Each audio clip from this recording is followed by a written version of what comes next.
Dobro. Imamo i dosta hadisa koji govore o Fatihi, a koji su neispravni.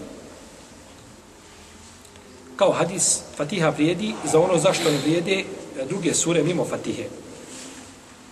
I kada bi stavili Fatihu na jedan tas vage, a stavili cijeli Kur'an na drugi tas vage, Fatiha bi prevagnula 7 puta. Hadis daif, nije ispravno. Hadis isto tako da je Fatiha lijek za otrov. Hadis daif. Fatiha lijek za otrov, znači proučiš Fatihu i piješ otrov i neće ti ništa biti. Nije. Znači hadis je daif.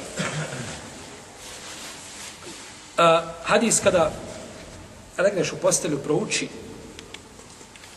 Fatihu i kul huvallahu ehad i bit ćeš siguran od svega osim od smrti.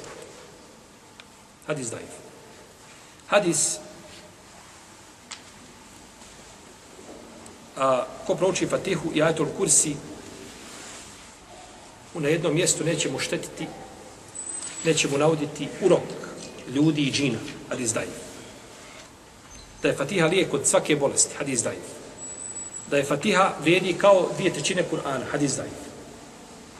I drugo što se navodi. Imamo vjerodostojni hadisa, znači o vrijednostima Fatihe, tako da nema potrebe, znači da se vraćamo na slaba predanja.